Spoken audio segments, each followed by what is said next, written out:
بسم الله الرحمن الرحيم عن عائشة رضي الله تعالى عنها قالت قال رسول الله صلى الله تعالى عليه وسلم وإن أحب الأعمال إلى الله ما دام وإن قل رواہ البخاری۔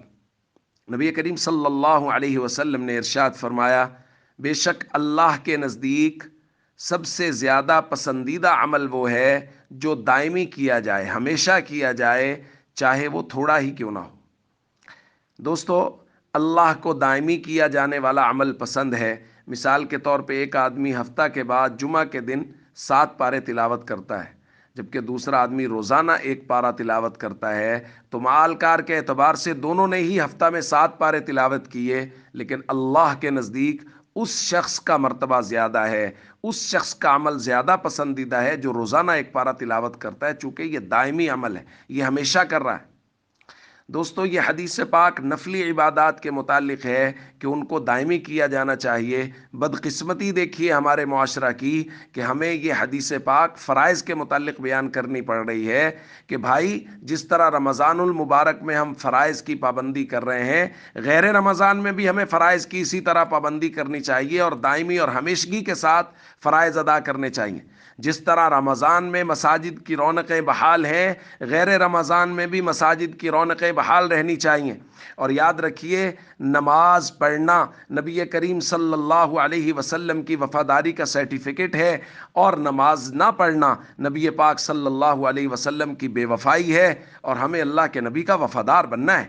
حضور نے فرمایا، الجفاء کل الجفاء والکفر والنفاق من سمع منادی اللہ ینادی للصلاۃ فلا یجیبہ۔ وہ سراسر میرا بے وفا امتی ہے، وہ کفر کرنے والا، ناشکری کرنے والا ہے، وہ منافقت کرنے والا ہے۔ یا رسول اللہ، وہ کون ہے؟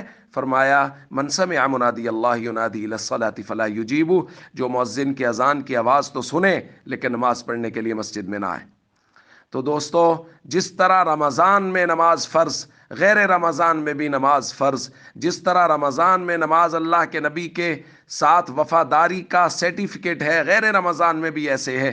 تو ہم سب کو چاہیے ہم اللہ کے نبی صلی اللہ علیہ وسلم کے ہمیشہ وفادار بنیں، اور اس کے لیے ضروری ہے کہ پابندی کے ساتھ نماز پڑھیں، ہمیشہ نماز کی پابندی کریں۔ جس طرح رمضان میں مساجد کی رونقیں بحال ہیں، غیر رمضان میں بھی مساجد کی رونقیں بحال رہیں، اور ہم لوگ پورا سال کبھی بھی شیطان کو اپنے اوپر غالب نہ آنے دیں، کبھی بھی نفس کے دھوکے میں نہ آئیں، نمازوں کو پابندی کے ساتھ ادا کرتے رہیں، چونکہ یہ اللہ کا حکم ہے اور نبی کریم صلی اللہ علیہ وسلم کی وفاداری کا نتیجہ ہے۔ ہمیں حضور کا وفادار رہنا ہے اور اللہ کے احکام کا پابند رہنا ہے۔ السلام علیکم ورحمۃ اللہ وبرکاتہ۔